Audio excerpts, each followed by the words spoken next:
c'est les amis d'Alexis, bienvenue dans ce nouvel épisode. Et aujourd'hui on va parler de Alliance de Danny Weiser, produit par Junior Films. Je crois que c'est la compagnie, enfin la boutique de Chris Webb. Donc voilà, c'est une des premières sorties de sa boutique. Est-ce que ça vaut le coup ou est-ce que ça vaut pas le coup? On va voir ça tout de suite. L'effet de base est très intéressant, c'est vous avez un jeu de cartes dans la main, et en un claquement de doigts, le jeu de cartes retourne dans l'étui. Et donc vous avez un étui, vous ouvrez l'étui et le jeu de cartes est maintenant dans l'étui.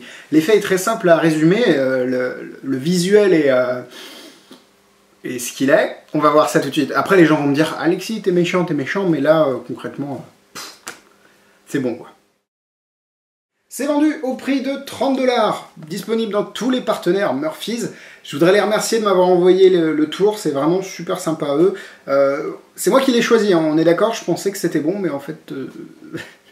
Allez, là je vous tease un peu, mais vous allez voir que c'est vraiment pas très bien.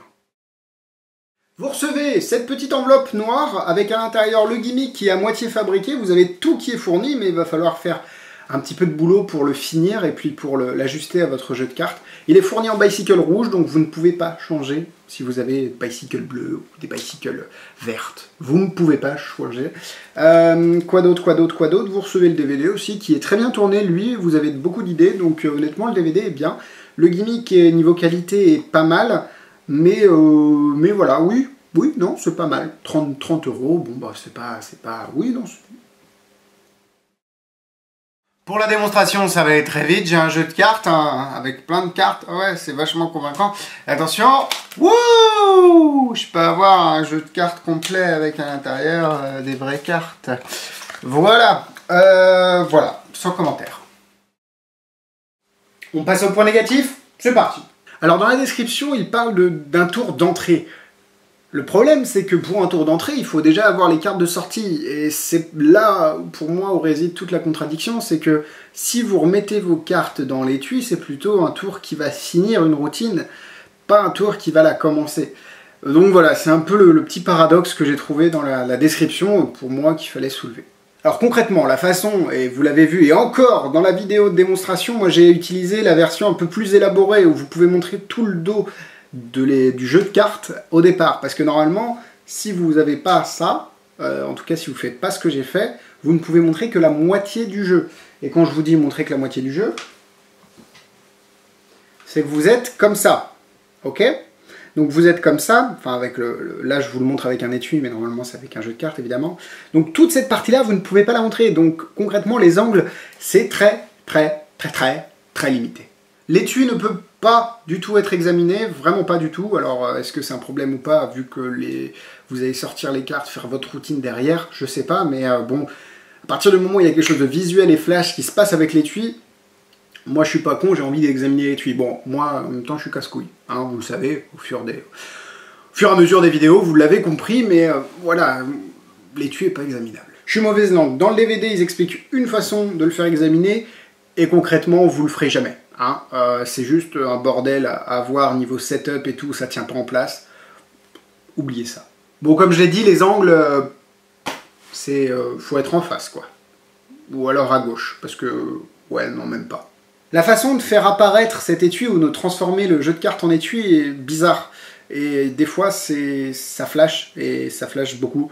Donc le gimmick ne fonctionne pas correctement, et donc au final... on voit tout, et je pense pas que ce soit un problème de manipulation, parce que je me suis bien entraîné, c'est vraiment le fait que le gimmick soit, donc comment il est fabriqué, et donc ça rentre pas comme il se devrait à chaque fois. Les points positifs, si, il y en a. Pas beaucoup, mais il y en a. C'est super flash, c'est super visuel, si c'est fait correctement. Je pense plutôt que c'est destiné à la YouTube Magic, donc la magie faite sur YouTube, à une caméra, comme je vous le fais là. Ah oui, quand je vous le fais là, c'est très visuel. Quand vous avez du monde autour, c'est un peu plus compliqué. Alors dans le DVD, on vous explique plusieurs routines, et c'est ça qui est bien, c'est que ce gimmick n'est pas à usage unique, vous pouvez le faire, vous pouvez faire plusieurs routines avec celui-ci. Il y a notamment une façon de faire entrer le jeu dans l'étui qui est pas mal du tout, mais à ce niveau-là, achetez Reboxed, produit par Mark Mason, là vous ne serez pas déçus. Là, c'est plus pour vous donner des idées, et peut-être qu'un génie parmi nous trouvera une façon de le faire sans se faire griller à chaque fois. Je doute, mais apparemment c'est possible. Enfin, peut-être. C'est pas excessivement cher, vous avez un gimmick qui est fourni, vous avez le DVD, bon il est à moitié fabriqué. Oui, c'est un peu chiant de revenir derrière et de devoir sortir son aiguille, de devoir sortir de la colle et tout. Là, je vous donne des noms de matériel au hasard, je dis pas ça qu'il faut ça pour le truc, mais bon, voilà quoi.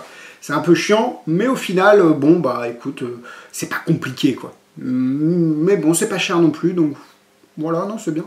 Bon, concrètement, c'est pas le tour, le meilleur tour du monde, c'est pas le tour le plus pire du monde, hein, on a vu pire, Hidden Hand, mais ouais, non, je trouve qu'il y a de meilleures façons d'utiliser cette... Ouais, non, je trouve pas ça excessivement intéressant. Si vous aimez ce que vous voyez sur les vidéos de démonstration et que vous n'avez pas trop peur des angles, achetez-le, vous ne serez pas déçus. Mais sinon, si vous voulez vraiment l'utiliser avec des personnes réelles, d'ailleurs il n'y a pas de live performances, de routine faite avec un vrai public dans le DVD, on se demande pourquoi. Mais voilà, donc un cœur. Pour la difficulté, tout dépend, c'est pas compliqué à faire, c'est juste qu'à chaque fois ça rentre pas complètement, ou des fois ça reste là où il ne faudrait pas que ça reste. Donc est-ce que c'est un problème de difficulté d'entraînement? Je sais pas, ou c'est un problème carrément du gimmick. Je vais mettre 2 étoiles, c'est pas compliqué, mais le gimmick vous facilite pas la tâche. Alors si vous voulez faire un effet similaire, il y a Rapture d'Edward Boswell, je crois, produit par Theory 11, mais je ne l'ai pas eu, donc je peux pas vous dire si c'est bien ou pas. En tout cas, si je l'aime ou pas, parce que, encore une fois, mes jugements sont subjectifs, et donc c'est mon point de vue, c'est mon avis. C'est d'ailleurs pour ça que je les ai appelés les avis. Sinon, vous avez aussi du Reboxed de Mark Mason. Enfin, c'est pas de Mark Mason, mais c'est produit par Mark Mason. J'ai oublié le nom du créateur, je m'en excuse. Sinon, il y a aussi le Vanishing Deck de Paul Harris, qui est un très bon tour, ça vous... Et sinon, il y a aussi... Bon, c'est pas le même effet, mais il y a Envelope produit par Paul Harris aussi. Donc voilà, quelques petits tours à vous donner comme ça, à vous de choisir si vous aimez cet effet. C'est tout pour moi cette semaine, merci de m'avoir suivi. Si vous avez aimé cette vidéo, n'hésitez pas à la liker et à la partager à vos amis magiciens. En même temps de faire une petite danse. Et oui, c'est comme ça, c'est obligé, je suis désolé. Toutes nos actualités sont sur Facebook Magitest, et sur Facebook, c'est un peu connecté Magitest un petit peu. Magitest.com, toutes les critiques écrites par mes camarades, évidemment la chaîne des avis d'Alexis. N'oubliez pas de vous abonner, c'est important, on arrive tout doucement hein, vers les 3000 abonnés. Ce serait énorme parce qu'au départ, j'étais vraiment pas parti pour faire du chiffre comme ça. Moi, ça me rend fou de voir qu'il y ait 2500 personnes qui sont abonnées à ma chaîne et qui me regardent. Je vous remercie, je vous remercierai beaucoup, jamais assez, parce que sans vous, concrètement, moi j'arrête mes vidéos. Hein, et puis... bon, c'est pas comme si je gagnais des sous, mais au final, ça me fait plaisir d'avoir quand même des gens qui me regardent toutes les semaines. Je vous remercie encore une fois, je vous dis à la semaine prochaine, bisous bisous!